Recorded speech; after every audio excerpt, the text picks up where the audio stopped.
Ma'am interesting ಅನ್ನೋದಕ್ಕಿಂತಲೂ ಒಂದು ಒಳ್ಳೆ cinema, out and out entertainment, ಆಡಿಯನ್ಸ್ಗೆ ನಗಿಸುವಂಥ ಸಿನಿಮಾ, ಒಳ್ಳೆಯ ವಿಷಯನ ಇಟ್ಕೊಂಡು ಮಾಡಿದ್ದೀವಿ ಅಂತ ಹೇಳೋಕ್ಕೆ ಇಷ್ಟಪಡ್ತೀನಿ.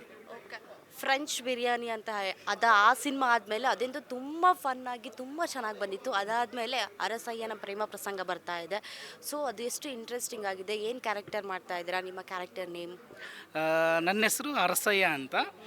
ಇದು ಒಂದು ಸತ್ತು ಮನೆಗಳಲ್ಲಿ ಭಜನೆ ಮಾಡೋನು, ಅದು interesting character. Actually is very innocent ಗಾಯ್.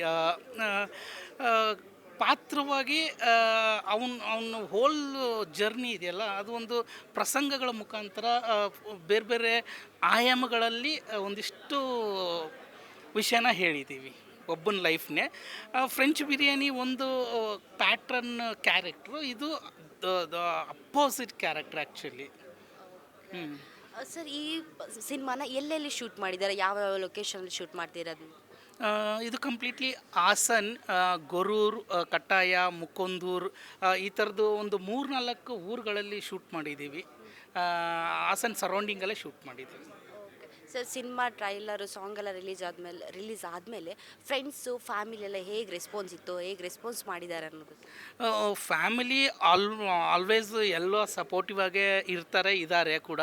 But ಏನಂದರೆ ಆಡಿಯನ್ಸ್ ಕಡೆಯಿಂದ ಬೆಸ್ಟ್ ರಿಯಾಕ್ಷನ್ ಸಿಕ್ತು ನಮಗೆ. ಅಂದರೆ ಅವ್ರ ಟ್ರೈಲರ್ ನೋಡಿದಾಗ ಅವ್ರ ರಿಯಾಕ್ಷನ್ನು ಆಗಿರ್ಬೋದು, ಸಿನಿಮಾ ಬಗ್ಗೆ ಮಾತಾಡಿರೋದಾಗಿರ್ಬೋದು, ಸಾಂಗ್ಗಳನ್ನ ಕೇಳಿ ನಮಗೆ ಫೋನ್ ಮಾಡಿ ಹೇಳಿರೋದಾಗಿರ್ಬೋದು, ಪ್ರತಿಯೊಂದಕ್ಕೂ ಎಕ್ಸ್ಟ್ರಾಡಿನರಿ ರೆಸ್ಪಾಂಡ್ ಕೊಟ್ಟರು. ಸೊ ಅದು ಅವಾಗ ಏನಾಗುತ್ತೆ, ನಮ್ಮ ಎಂಟೈರ್ ತಂಡಕ್ಕಾಗಲಿ ನನಗಾಗಲಿ ಒಂಚೂರು ಹೆವಿ ಜವಾಬ್ದಾರಿ ಬಂದಿದೆ, ಸ್ವಲ್ಪ ಭಯ ಬಂದಿದೆ. 19 ಸಿನಿಮಾ ರಿಲೀಸ್ ಆಗ್ತಾಯಿದೆ, ಹೇಗೆ ತೊಗೊಳ್ತಾರೆ ಅನ್ನೋ ಒಂದು ಭಯ ಇದೆ. ಸರ್, ಈ ಸಿನಿಮಾ ನಿಮ್ಮ ಲೈಫಿಗೆ ಏನಾದ್ರು ವೈಯಕ್ತಿಕವಾಗಿ ಏನಾದರೂ ಕನೆಕ್ಟ್ ಆಯಿತಾ ಅನ್ನೋದು?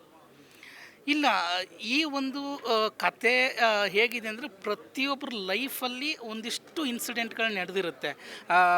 ಒಬ್ಬನಿಗೆ ಈ ಇನ್ಸಿಡೆಂಟ್ ಆದರೆ ಇನ್ನೊಬ್ಬನಿಗೆ ಆ ಇನ್ಸಿಡೆಂಟು, ಪ್ರತಿಯೊಬ್ಬರಿಗೂ ಕನೆಕ್ಟ್ ಆಗೋವಂಥ ವಿಷಯಗಳು, ಸಂದರ್ಭಗಳು, ಪ್ರಸಂಗಗಳು ತುಂಬ ಇದೆ.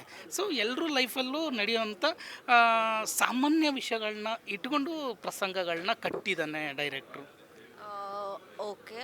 ಸರ್, ಈಗ ಈ ಸಿನಿಮಾನ ಆಡಿಯನ್ಸ್ ಯಾಕೆ ನೋಡಬೇಕು ಅನ್ನೋದು? ಯಾಕೆ ನೋಡ್ಬೇಕಂದ್ರೆ ನನ್ನ ಹತ್ರ ಇರೋ ಉತ್ತರ ಒಂದೇ. ನೀವು ಎಷ್ಟೋ ದಿನಗಳಿಂದ ಬೇರೆ ಬೇರೆ ಜಾನರ್ ಸಿನಿಮಾಗಳು ನೋಡಿರ್ತೀರ, ನಕ್ಕು ಬಹಳ ದಿನ ಆಗಿರುತ್ತೆ. ಆಫ್ಟರ್ ಲಾಂಗ್ ಟೈಮು ಒಂದು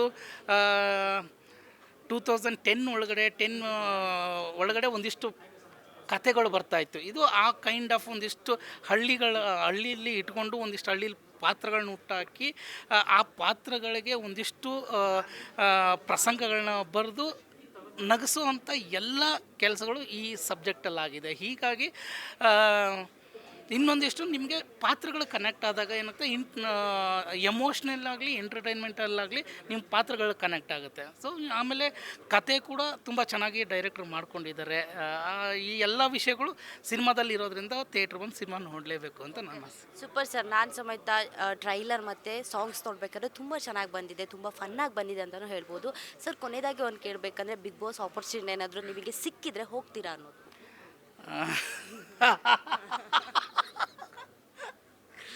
ಇಲ್ಲ ಮೇಡಮ್, ನನಗೆ ಬಿಗ್ ಬಾಸ್ಗೆ ಹೋಗೋಕ್ಕೆ ಆಸೆ ಇಲ್ಲ ಅಂತಲ್ಲ. ಬಟ್ ಪ್ರೆಸೆಂಟ್ ಸಿಚುವೇಶನ್ಗೆ ಕಷ್ಟ. ಯಾಕಂದರೆ ನಾನು ಒಂದಿಷ್ಟು ಸಿನಿಮಾ ಕಮಿಟ್ಮೆಂಟ್ಗಳಿದೆ, ಜವಾಬ್ದಾರಿಗಳಿದೆ, ಬೇರೆ ಬೇರೆ ಸಿನಿಮಾಗೆ ಡೇಟ್ಸ್ ಕೊಟ್ಬಿಟ್ಟಿದ್ದೀನಿ.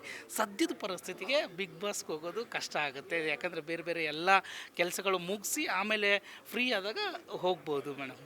ಓಕೆ. ಏನಾದರೂ ಆಪರ್ಚುನಿಟಿ ಬಂದಿದೆಯಾ ಸರ್ ನಿಮಗೆ? ಇಲ್ಲ ಮೇಡಮ್, ಇಲ್ಲ. Okay, thank you so much sir, ನಮ್ಮ ಜೊತೆ ಇಷ್ಟೊತ್ತು ಟೈಮ್ ಕೊಟ್ಟು ಮಾತಾಡಿದ್ದಕ್ಕೆ. Thank you so much. ಹೆಚ್ಚಿನ ಮಾಹಿತಿಗಾಗಿ ಫಾಲೋ ಮಾಡಿ ಬ್ರಿಗೇಡ್ ನ್ಯೂಸ್ ಕನ್ನಡ.